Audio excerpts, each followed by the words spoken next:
अस्सलाम वालेकुम व्यूअर्स, मैं हूं मोहम्मद अनस और वीरानी बिल्डर्स एंड डेवलपर्स के प्लेटफॉर्म के साथ आपके साथ हाजिर हूं। और आज एक बहुत ही इन्फॉर्मेटिव वीडियो लेकर आया हूं। अक्सर क्लाइंट्स पूछते हैं कि ट्रांसफ़र का प्रोसेस क्या है, बैराटॉन में ट्रांसफ़र किस तरह होता है, प्लॉट्स का और फाइल्स का किस तरह होता है, विलास का ट्रांसफ़र। तो आज मैं एक डिटेल वीडियो लेकर आया हूँ कि सेलर को क्या खर्चे उठाने पड़ते हैं, बायर पे क्या खर्चे आते हैं, क्या एक्सपेंसेस आते हैं ट्रांसफ़र लेने हैं, प्लॉट्स के, विलास के। तो वीडियो का स्टार्ट करते हैं। तो सर शुरू करते हैं हम यहाँ से। सबसे पहले ट्रांसफ़र ट्रांसफ़र का प्रोसेस स्टार्ट होता है ट्रांसफ़र से 4-5 दिन पहले।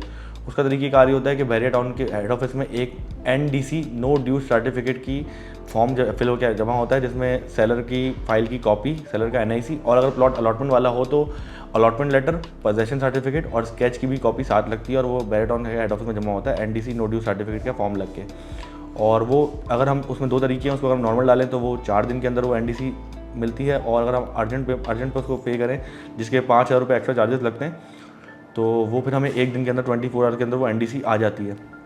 लेकिन इशू ये है कि अर्जेंट का जो भी अर्जेंट NDC डालेगा वो चाहे सेलर, अब जैसे देखिए 2 चीज़ें होती हैं। कभी कभी सेलर बोलता है कि जल्दी ट्रांसफ़र ले लो, 1 दिन के अंदर ट्रांसफ़र करा दो, और कई बायर। तो जो बंदा जल्दी करेगा फिर वो 5,000 का जो चलान है वो पे करेगा, जो ट्रांसफ़र फीस में 5,000 एक्स्ट्रा पे करने होते हैं। सेकंड थिंग हम आ जाते हैं, दूसरी चीज़ होती है ट्रांसफ़र से पहले के प्रोसेस में NOC, नो ऑब्जेक्शन सर्टिफिकेट। ये मेंटेनेंस ऑफिस से अप्लाई होती है। इसमें अगर हम विला की बात करें, अगर हम विला की NOC डालने जाएँ तो विला में सारे ड्यूज़ जैसे कि maintenance charges, water charges, bills, electricity bill, सारे ड्यूज़ क्लियर करते हैं तभी NOC उन बिल्स की कॉपीज़ क्या जमा होती है। वरना फिर अगर प्लॉट की हम बात करें जिसमें NOC ना हो, क्योंकि कुछ प्लॉट होते हैं जिसमें कंस्ट्रक्शन NOC होती है तो उसमें मेंटेनेंस चार्जेस के बिल्स आना शुरू हो जाते हैं, तो वो भी हमें क्लियर करना पड़ते हैं। अगर प्लॉट सिर्फ ऐसा है कि अलॉटमेंट चार्जेस पेड हुए हैं और अलॉटमेंट वाला प्लॉट है तो उस पर कोई ड्यूज़ वगैरह नहीं होते, उसमें हमें NOC डालनी पड़ती है। NOC हम विला की डालें, प्लॉट की डालें या NOC वाले प्लॉट की डालें, सबका चलान 10,000 रुपये का, जो कि सेलर ही पे करता है। ठीक है। अगेन इसके बाद आते हैं, जब ये NOC NDC क्लियर हो जाती है तो क्या हम ट्रांसफ़र प्रोसेस किस तरह स्टार्ट होता है। ट्रांसफ़र प्रोसेस के लिए सेलर बायर दोनों के लिए 2 चीज़ें बहुत ज़रूरी हैं। वो है ओरिजिनल NIC, जो कि बिल्कुल जो है वो एक्सपायर ना हो, वरना वो ट्रांसफ़र नहीं हो पाएगा। और सेकंड चीज़, उन दोनों के पास अपने 2-2 फोटोग्राफ पासपोर्ट साइज़ की होनी चाहिए। उसके बाद ये हेड ऑफिस आने के बाद जो प्रोसेस शुरू होता है उसमें खर्चे बताता हूँ, सारी चीज़ें डिटेल से बताता हूँ आप लोगों को। तो NOC जब हम ट्रांसफ़र के लिए हेड ऑफिस जाते हैं, सेलर हो या बायर हो, सेलर अपना सारे डॉक्यूमेंट जितने भी हैं, जैसे कि file, yellow paper, transfer letter जिसे हम कहते हैं, उसके अलावा अलॉटमेंट सर्टिफिकेट, प्लॉट का स्केच वाला जो पेपर होता है, पोजेशन सर्टिफिकेट जो अलॉटमेंट का ही पार्ट होता है, 3 पेपर्स जो होते हैं। ठीक है। तो ये तीनों पेपर ज़रूरी होते हैं ट्रांसफ़र के लिए। मैं आपको कोशिश करता हूँ अभी अलॉटमेंट सर्टिफिकेट एक दिखा भी देता हूँ। बेसिकली अलॉटमेंट सर्टिफिकेट इस तरह का होता है। इसके साथ पेपर्स होते हैं पीछे, ये स्केच का और ये पोजीशन सर्टिफिकेट है, सॉरी, और ये प्लॉट का स्केच का। इस तरह के डॉक्यूमेंट ज़रूरी होते हैं। और ये ट्रांसफ़र लेटर होता है बैरियाटाउन का, तो ये भी इसके हमरा होना ज़रूरी है। और सेलर का ओरिजिनल NIC। अगर सेलर यहाँ पाकिस्तान में मौजूद ना हो तो पावर ऑफ अटॉर्नी का केस है, 25 दिन का एक प्रोसेस है, अम्बेसी के थ्रू होता है। जिस भी मुल्क में मौजूद है पाकिस्तान अम्बेसी से वो प्रोसेस करते हैं, तो उसके थ्रू भी ट्रांसफ़र हो जाता है एंड पावर भेजनी पड़ती है। सेकंड थिंग, अगर बायर मौजूद ना हो तो बायर फिर अपनी अथॉरिटी पे किसी को भेज देते हैं, इसमें अथॉरिटी लेटर और एक वीडियो बैरियाटाउन को व्हाट्सएप करनी पड़ती है बना के। वो हम किसी और दिन चला उसका प्रोसेस बताएंगे, वीडियो और अटॉर्नी का। तो फिलहाल हम आते हैं ट्रांसफ़र प्रोसेस पे।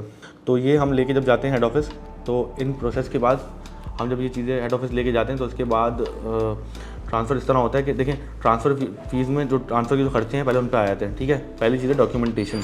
1,000, 1,500, 2,000 में डॉक्यूमेंटेशन जो कि बॉन्ड पर बनते, ये सब वगैरह, ये बायर के खर्चे होते हैं। डॉक्यूमेंटेशन के पैसे बायर देता है, जो कि 1,000-2,000 रुपये के अंदर है।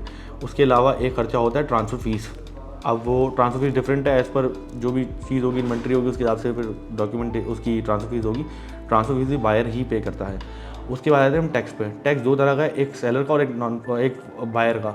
बायर का टैक्स आजकल फाइलर 1.5% है और सेलर का 4.5%। तो सेलर अपना टैक्स पे करता है और बायर अपना टैक्स पे करता है। और नॉन फाइलर हो तो फिर वो एज़ पर जैसे कि लेट फाइलर, नॉन फाइलर पर उन पर वो डिपेंड करता है। किसी पे नॉन फाइलर बायर पे तकरीबन नॉन फाइलर पर 10.5% है और सेलर पर 12.5% नॉन फाइलर का टैक्स राइट नाउ। तो फाइलर होना बेहतर है, ज़ाहिर है फिर एक बहुत बड़ी अमाउंट जो है वो टैक्सेस में चली जाती है। और उसके अलावा अगर हम बात करें कि फिर ट्रांसफ़र प्रोसेस की, तो ट्रांसफ़र प्रोसेस के लिए फिर जब सारे डॉक्यूमेंट्स बैरिया हेड ऑफिस में जमा होते हैं तो सबसे पहले हमारा टैक्स बनता है। सबसे पहले ज़रूरी चीज़, उसके लिए हमें एक फ्रेश स्टेटमेंट निकालनी पड़ती है। फ्रेश स्टेटमेंट बेसिकली इस तरह की एक जो अकाउंट स्टेटमेंट होती है, इसको स्टेटमेंट कहते हैं। एक फ्रेश स्टेटमेंट हम निकालते हैं, सेलर साहब जाते हैं NDC काउंटर में, वहाँ से NDC निकालते हैं। सेलर के अलावा किसी को NDC नहीं दी जाती। तो ये NDC निकालने के बाद और ये फिर हम ज़ाहिर है ऑब्वियसली डॉक्यूमेंट जो होते हैं फिल करते हैं। इसमें एप्लीकेशन फॉर्म है, एक ट्रांसफ़र फीस का वाउचर है, ट्रांसफ़र फीस पे होती है। उसके बाद ट्रांसफ़र का हमें टोकन मिलता है और ट्रांसफ़र फिर हमारा लगता है।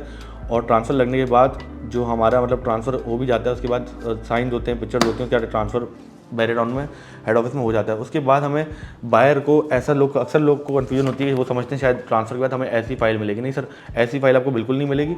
ये फ़ाइल जो सेलर की है, जैसे कि ये फ़ाइल है मेरे हाथ में, अगर ये फ़ाइल ट्रांसफ़र पे जाती है तो ये फ़ाइल बायर हेड ऑफिस अपने पास जमा कर लेगा, अपने मास्टर फाइल में लगा लेगा। हमें इसके अगेंस्ट वो ऐसा एक प्रोविजनल लेटर देता है, प्रोविजनल लेटर। और अलॉटमेंट भी जितने हैं ना, अलॉटमेंट वाले पेपर, वो भी स्केच, पोजीशन सर्टिफिकेट सब बैरिया अपने पास जमा कर लेता है, ठीक है। और हमें उसके अगेंस्ट ये इस तरह का एक प्रोविजनल लेटर देता है। ये लेटर लेके हमें 10 से 15 दिन बाद ओरिजिनल फाइल ऐसी येलो पेपर हमारे नाम की प्रिंट हुई मिलती है। अच्छा, अगेन अब फाइल के बाद भी ऐसा नहीं है कि अलॉटमेंट मिल जाएगा, ये फाइल मिलती है। फिर हम इस फाइल को लेके रिसीव करने के बाद हम जाते हैं अलॉटमेंट पोजीशन काउंटर्स पे। तो वहाँ काउंटर पे जाने के बाद हमें एक री अलॉटमेंट फॉर्म मिलता है। हम इस फाइल की कॉपी के साथ अपने डॉक्यूमेंट जैसे कि NIC कॉपी और पिक्चर्स ये जमा कराते हैं, और उसके 2-3 दिन बाद री अलॉटमेंट मिलता है। और अगर कोई नॉन पेड प्लॉट हो तो फिर उस पर हमें खुद ही ट्रांसफर और पोजीशन के लिए पे करना पड़ेगा। और एक और बहुत इंपॉर्टेंट चीज़ मैं भूल रहा था, मैं आपको शेयर कर दूं कि एक और ट्रांसफ़र के प्रोसेस में सेलर्स पे खर्चे आते हैं। सेलर अक्सर कहते हैं यार ये खर्चा क्यों आया, क्यों नहीं आया, कि अक्सर प्लॉट जो है वो 2013, 14, 15, 16, 17 तब तक के प्लॉट जो बिकने आते हैं उनमें अक्सर इंस्टॉलमेंट स्लिप्स होती हैं, सेलर्स क्या मिस होती हैं इंस्टॉलमेंट स्लिप्स। इंस्टॉलमेंट स्लिप्स जो हैं, अगर कोई भी इंस्टॉलमेंट स्लिप मिस होगी तो लॉस ऑफ चलान का चालान बनता है और उसे 2000 रुपये पर स्लिप पे करने पड़ते हैं। अगर जैसे कुछ लोगों की 16 स्लिप्स होती, नॉर्मली 16 स्लिप्स होती हैं 2013 वाली फाइल्स में, तो मैं 16 स्लिप्स की बात करता हूँ। अगर एक स्लिप मिस होगी तो 2000 रुपये, अगर 2 स्लिप तो 4000 रुपये, और अगर 16 की 16 स्लिप्स होंगी तो 32,000 रुपये का ये चालान उनको भरना पड़ता है। इसके अलावा कुछ लोग ऐसे होते हैं जिन्होंने अलॉटमेंट अपने हाथ से पे किया होता है, कि प्लॉट उन्होंने नॉन पेड लिया तो अलॉटमेंट पे करा, तो उनको जो बैरिया स्लिप्स देते हैं ना, पोजीशन, यूटिलिटी और इसके अलावा एक्सलेंट, कॉर्नर, जो भी कैटेगरी चार्जेस की स्लिप्स होती हैं वो भी संभाल के रखनी होती है। अगर वो भी ना हो तो उन पर भी लॉस ऑफ चालान 2-2 हज़ार रुपये का पर चालान पे करना पड़ता है। तो बाकी ये है कि अगर आपको कभी भी कोई प्लॉट ट्रांसफ़र कराना हो, कोई काम हो, तो हमारी टीम हम आपको सर्विस देने के लिए मौजूद है इंशाल्लाह। कोई भी काम आपको बैरेटॉन के बारे में कोई भी क्यूरी हो, कोई भी कन्फ्यूजन है इस वीडियो के बाद भी, तो हमारे नंबर्स दिए गए हैं, आप हमारी टीम से रब्ता कर सकते हैं और अपनी जो भी क्यूरीज है उनको हल कर सकते हैं, पूछ सकते हैं। इन्फॉर्मेटिव वीडियो थी, हम इसको यहाँ एंड करते हैं। Thank you so much for watching the video. अल्लाह हाफिज़।